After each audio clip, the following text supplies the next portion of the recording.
仅仅为了死啊！我高云天不可能活到今天。没有人愿意去死。我告诉你们，敢死不是什么本事，能击败对手，让自己存活下来，那才叫本事呢。此次出战，你们代表的是中国空军，是我们空军的荣耀。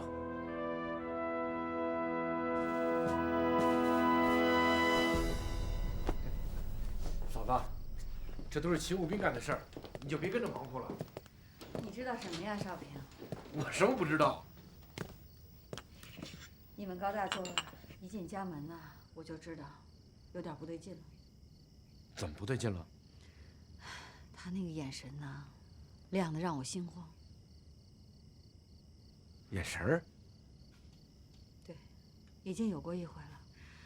他呀，我什么看不出来。 嫂子，我听不明白。你们高大作来这儿是抱着必死的决心来的？怎么会呢，嫂子？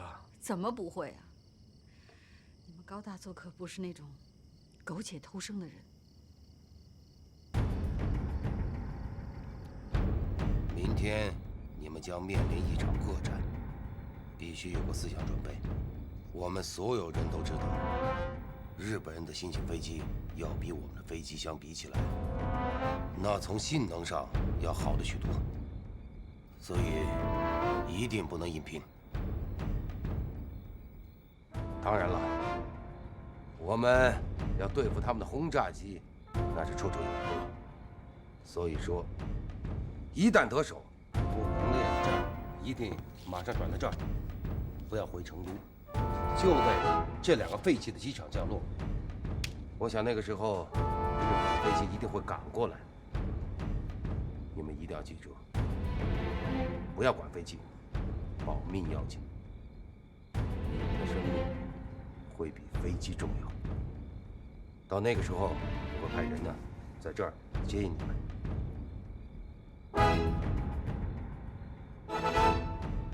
明白了吗？明白了。 准备吧。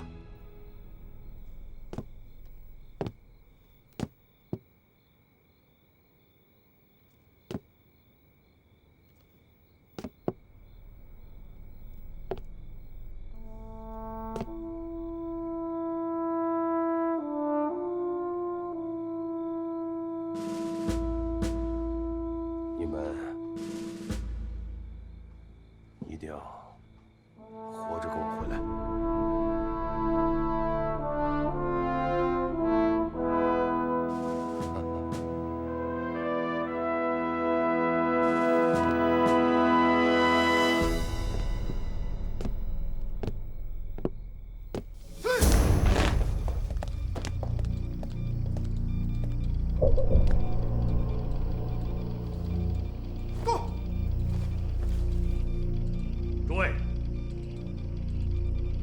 璧山之战，极大地震撼了支那政府。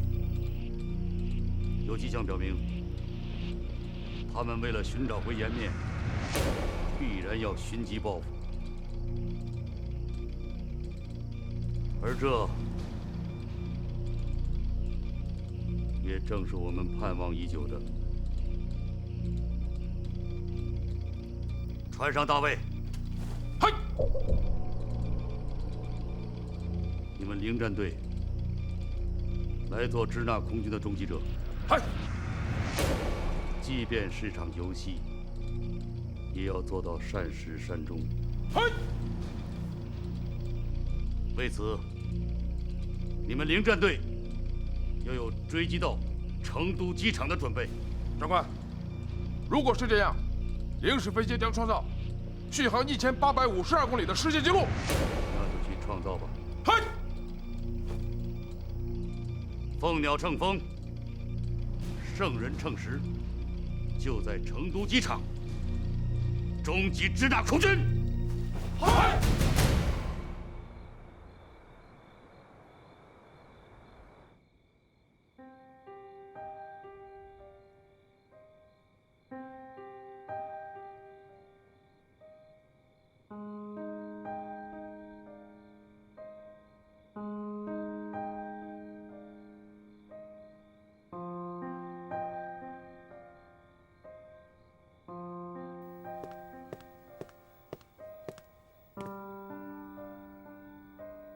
你怎么还是愣着呀？水都凉了。不洗了。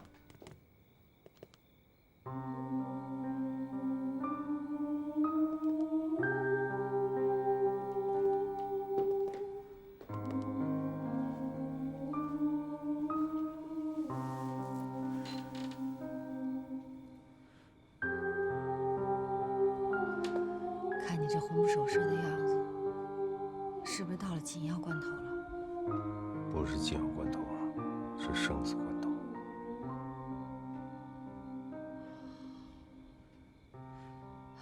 那你也不能骂人呐。你看你今天声音大的吓死人，老远都能听得见。我希望他们能够活着。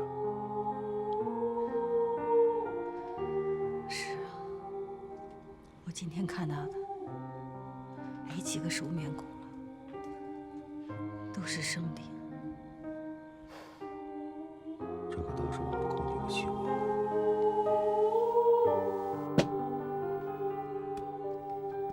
明天一早5点叫我。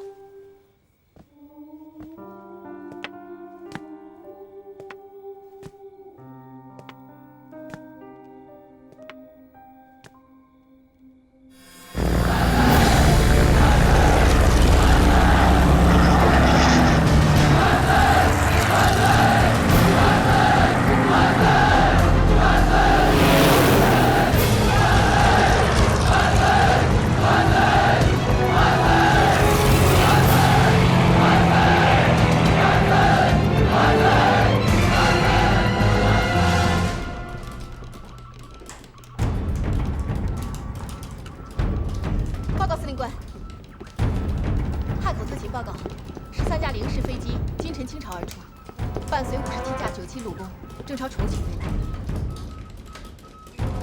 必须电告高云天，我敢死分队准备迎敌。是。报告司令官，空军敢死队已经起飞。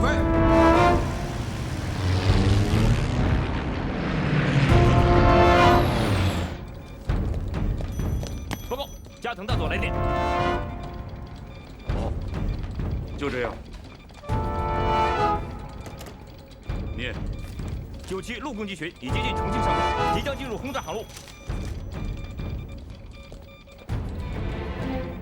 电告大佐，如遇空中攻击，不要与对方纠缠，投弹完毕立刻返航。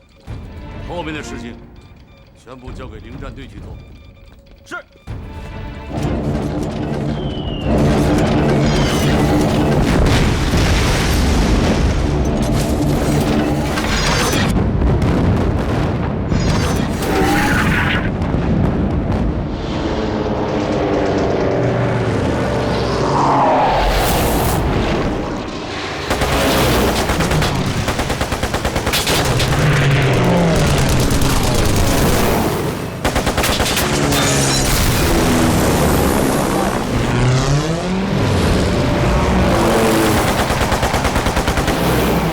什么？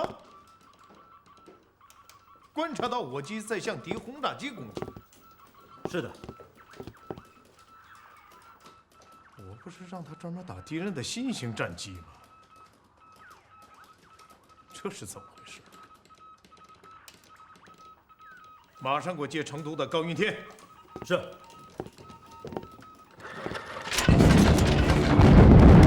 完成投弹的客机，立刻返航。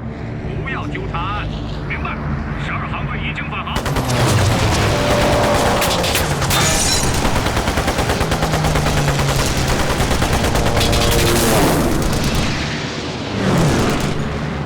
传下去，你在哪里？我距离你不到20公里，就在你的左上方。那你还等什么？该出场了！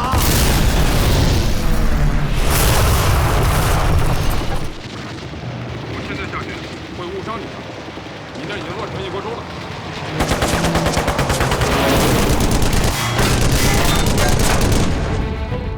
将军，高大佐那边联络断了，好像是电台的故障。这怎么可能呢？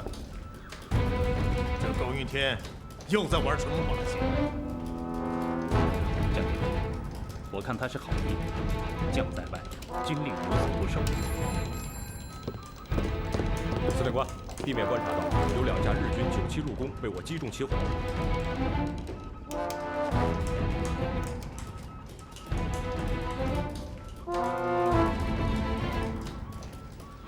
既然委座要求我们空军必须抗战到底，这也就是体了。已经跑完了，是，击到了。要公平啊！太给了，再晚就回不去了。知道了。支那人跑了，很奇怪，他们向四面低空跑。好，就1对1的追上他们，干掉他们。跟我上！报告，重庆上空的支那战机突然四散隐蔽，临战队正分头狙击。立刻电告川上大尉，不要分散攻击，集中机群，直扑成都机场，给我荡平支那人的鸟巢。是。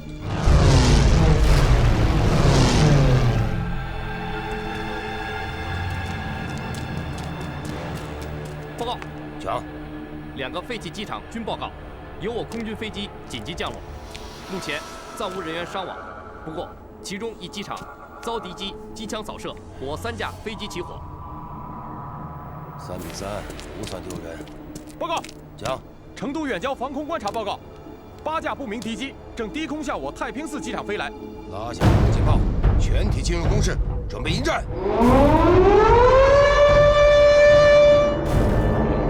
各级注意，你观察到目标城市，各级随我上升到1000公尺空域。明白，队长。 各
天。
猎鹰战队在成都机场的地面扫荡结束了吗？是。我仅存的飞行中队保住了吗？损失了6架，保住了5架，都是敢死分队的。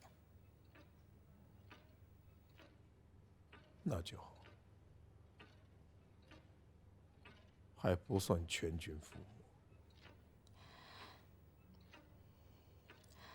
可是，一架临时飞机刚刚强行在机场跑道着陆，日军的飞行员离舱，摘走了机场的军旗后，起飞消失。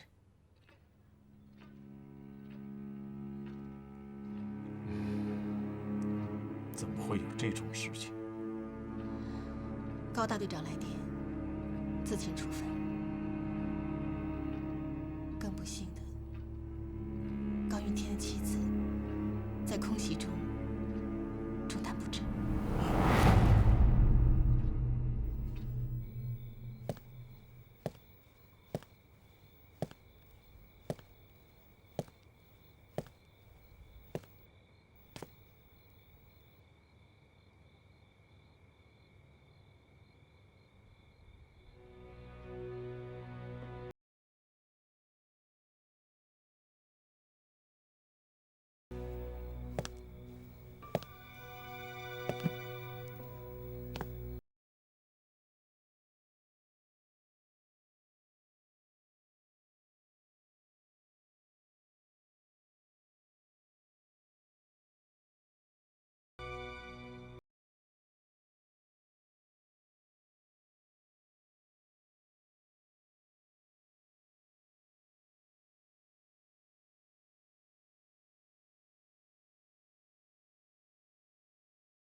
卫，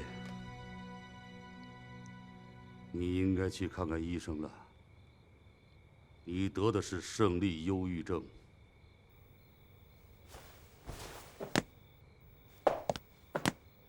长官，失陪了。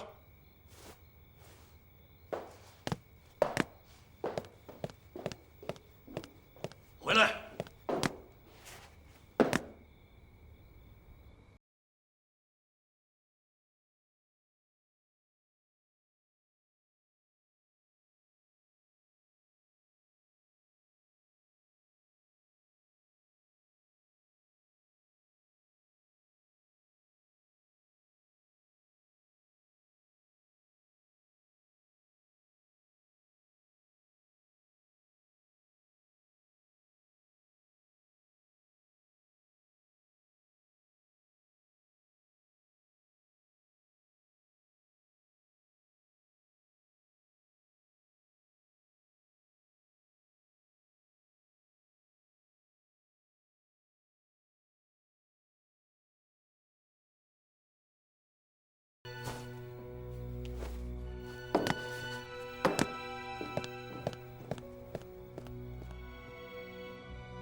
报告，是从市转告，委座询问太平寺机场日军降落仪式的处理意见。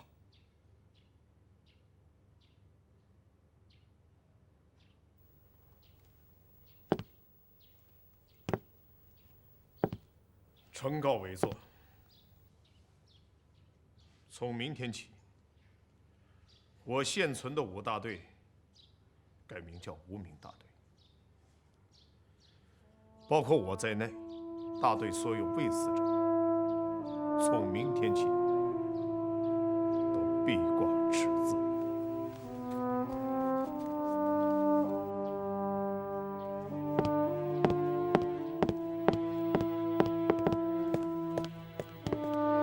明白。自璧山之战后，没有自己航空工业的中国空军，终于丧失它几乎所有的空中精英。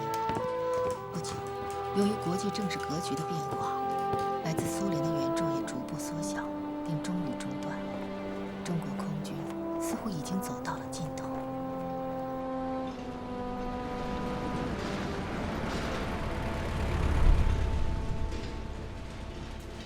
高，我知道这是你们最困难的时候，我也没有办法。欧洲局势险恶，苏维埃人也无法独善其身。斯大林同志给我的命令是带走一切装备，我也只能执行命令。我明白。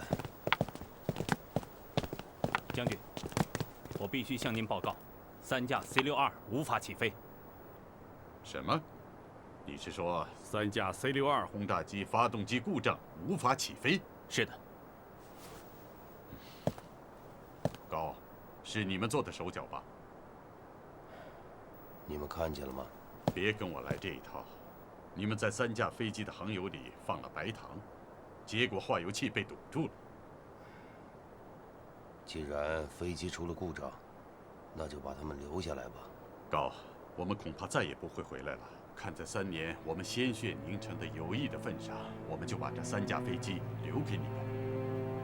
谢谢，你知道我需要他们。这样我只能报战损了，因为我理解你们身负的苦难和责任。祝福你，高。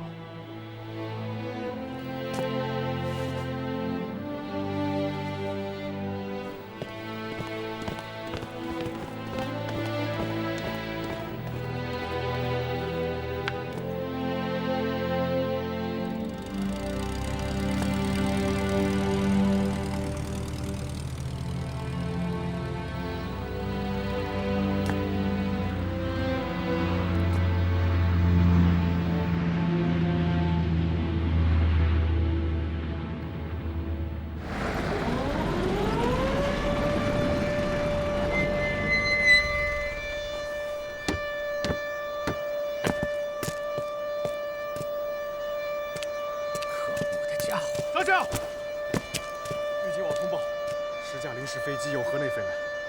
我不相信，现在到处都在报告发现了日本人的零式飞机呢。哪里会有那么多零式飞机？这是不可能的。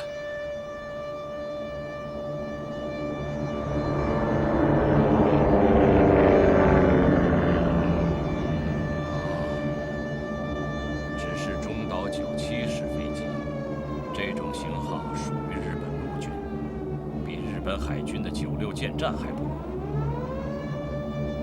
胡少校，我请你们以后不要再嚷嚷了。 动脑子想想，怎么可能有那么多的零式？少校，我看你们现在是得了零式恐惧症了，请你们以后不要再给零式做广告了。该死的家伙！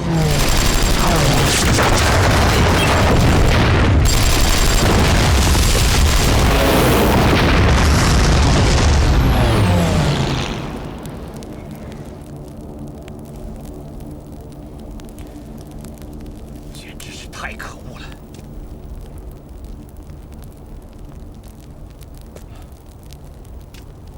不过显而易见的是，日本人这会儿就算是开着木蜻蜓飞过来，你们也拿他们没有办法。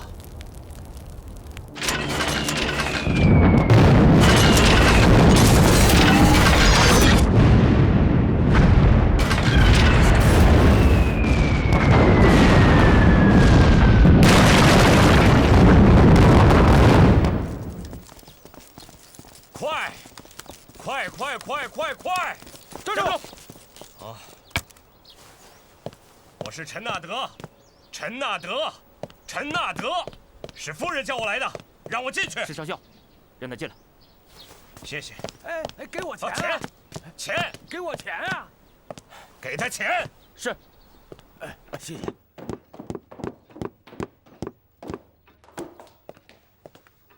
怎么成这样了？刚刚降落，我就遇上了空袭，我被堵在路上，到处都是燃烧物，我竟然连一辆车都找不到。来，先坐下。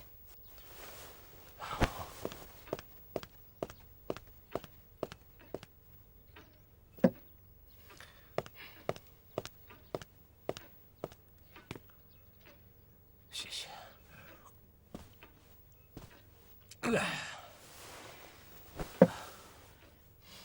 日本人要在空中绞杀我们。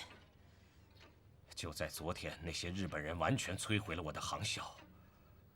可恶的日本人！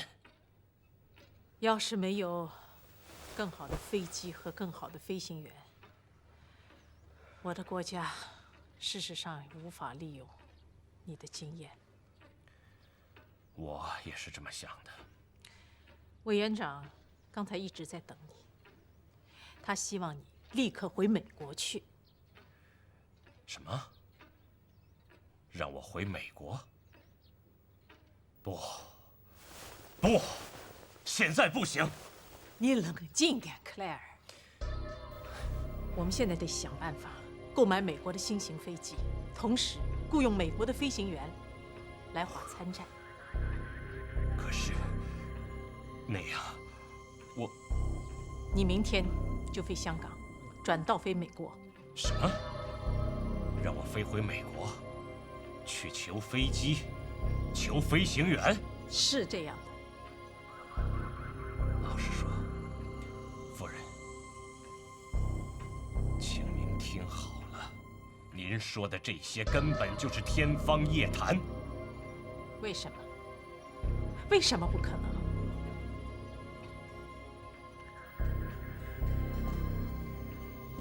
因为我对自己的国家是一点信心都没有，完全没有。这可不像你说的话，克莱尔。我和那些官僚们打了几十年的交道，我完全能想象得出来他们会怎么处理。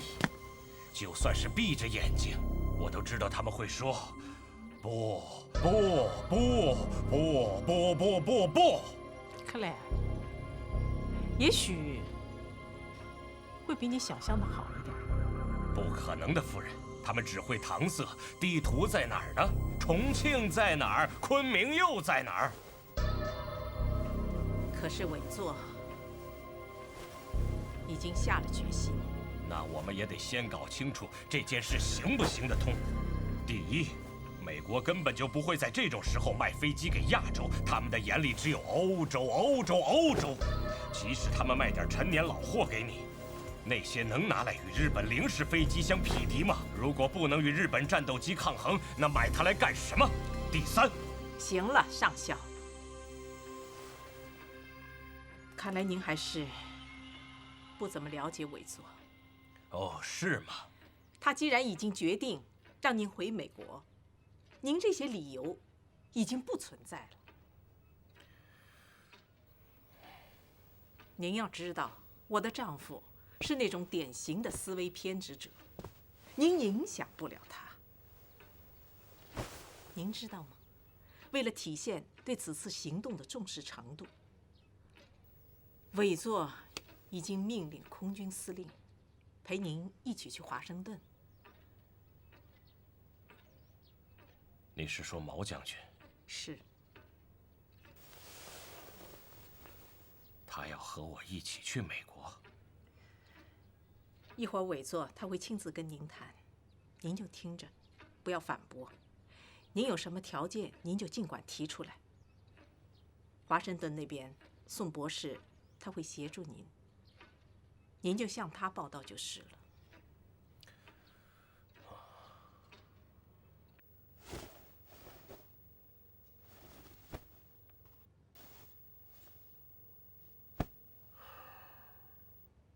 老哥，这一摊子我又得还给你了。啊，看好了，你的保险柜、你的抽屉，还有这些布置，我都原数奉还。